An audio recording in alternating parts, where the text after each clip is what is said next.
Hey guys, welcome back to my channel. So, yesterday we got the final episode, the season finale of The Wheel of Time season 2. I want to share my thoughts with you guys. Before that, if you haven't already subscribed to my channel, please subscribe. And if you like this video, please give it a thumbs up. So, here are my raw thoughts of season 2 finale of The Wheel of Time.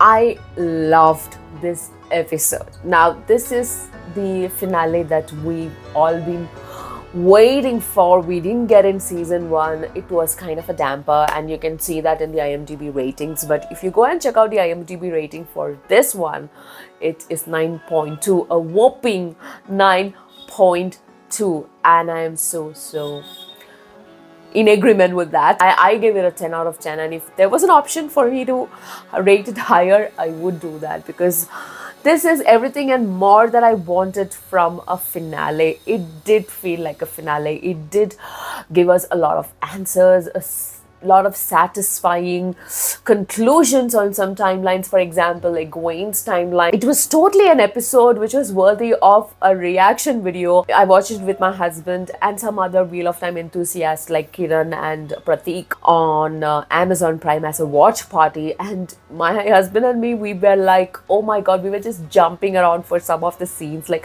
and especially towards the end there were some nail biting moments. My husband and me, we were just jumping around, and or just at the edge of our seats, and basically you would have loved our reactions. That's what I'm trying to say.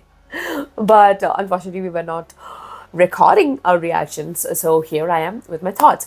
We got an amazing cold opening, didn't we? I love these flashbacks. I'm looking forward to how they will show the Isle history in the future, because that was one of my favorite parts when I was reading book 4. When they showed 3,000 years ago, I was like, yay! Clapping my hands and just jumping around, saying that, okay, finally we get Lewis again, because I think it was only once we got to see Lewis before. That was an epic and satisfying cold opening. All the Tyverin, how all of them came together at farm, how their stories intersected, they were brought together. The skies, that was great. I was really wondering how they will depict battle in the skies. This was really a cool move, to show that as a battle at the top of the tower. I would like to start with Lan and Moraine. I mean, what a touching scene that we get between the two of them. I just loved it. I love the emotional part of it. I also love the synchronized fighting.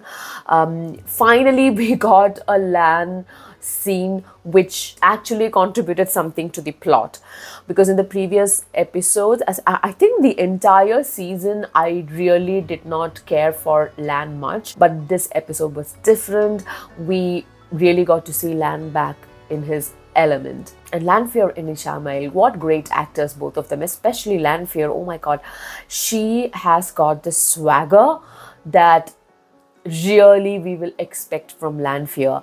I was kind of confused with how at the end it was concluded with she calling out to Light. That was kind of confusing for me. Why is Lanfear calling out to Light? And I want to know who did her costuming. Oh my god, her costuming or costume designer deserves a raise and maybe a bonus. She looked incredible in them. She carried off herself so well in them. It suited her character as well. Our girl Egwene, she got what's due. She really paid it back with interest. I'm trying to avoid as many spoilers as possible, but these are all vague spoilers anyways, right?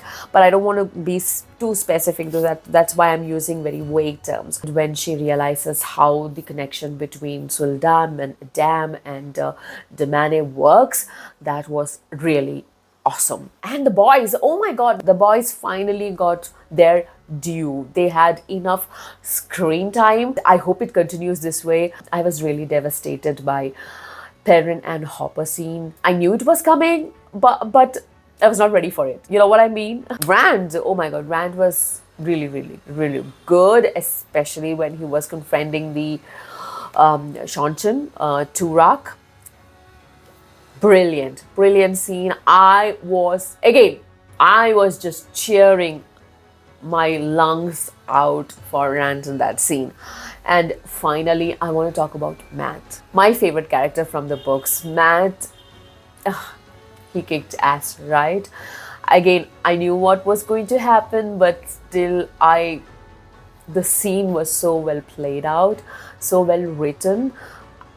The heroes of the horn, when they appear, how beautiful it looked, the whole scene. And also totally love the scene where Matt forges a quarterstaff with his dagger, his cursed dagger. That was epic. I just want to mention Paran Fain. He is such an amazing actor. Whoever is playing it, I don't unfortunately know his name. Maybe I should give him a shout out.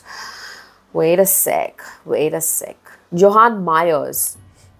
His name is Johan Myers. Let's see if he has a filmography or something. Oh no, he's a new actor. But oh my god, he portrays that role so well. Even though we didn't see Min, we did see how our vision or prophetic vision came to fruition. I was kind of really looking forward to how they will depict very supernatural or kind of very magical things like the fog that is used by the White Cloaks and the battle in the skies and the banner in the sky and all that. So, but it was so well done in this episode, especially the fire dragon. Oh my god, Moraine, she just blew it out of the park. I liked the whole banner in the form of the fire dragon and Rand is the Tyveran standing next to him. Epic scene. There were so many amazing shots. For example, that shot where Moraine and Lan are thrown out from the Way Gate by Lanfear. What a beautiful scene that was, right? Visually, this was a treat to watch this entire episode. I mean, the whole season was, really great, but this episode definitely was like amazing. There were some VFX issues, but I'm not a VFX or special effects expert or something to, dissect it and, give my analysis or something. Overall, as a normal audience, I don't want to nitpick on those technical aspects which I'm not an expert of. Music, I have started to appreciate the Wheel of Time music so much more, and we did get the complete opening title this time and enjoyed it. I didn't even skip it. We just watched through it. Hey guys, just a quick thing. While I was editing this, I realized that I did not mention the end scene where we got to see Mogarian. That was a great scene. It was such an interesting way to introduce them. Finally, we got to see how Lanfear looks when she's scared or intimidated. So that was a fun scene, epic scene again. I also looked up an interview of Rafe. He confirmed that season 3 will be a lot about Damien and the Isle Waste. I'm really looking forward to watching anything and everything about Isle and their history and their lifestyle, everything on screen, and I cannot wait to see that because the Isle are my favorite bunch of people in the books. That's it guys, just wanted to peep in and mention these two as well.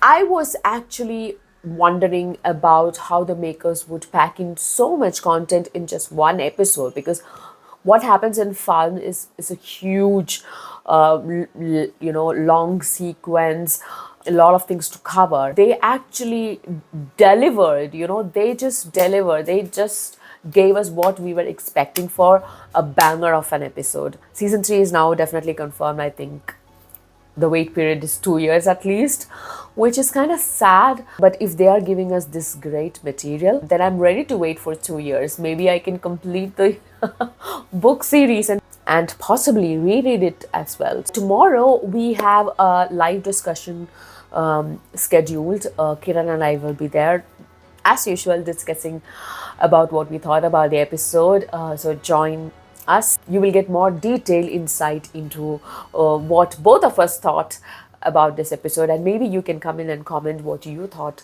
about the season finale of the Wheel of Time. That's it for today guys. Thanks for tuning in. This is Angie signing off. I will be back with another bombastic video before you know it. Until then, keep reading. This is Angie signing off. Bye bye.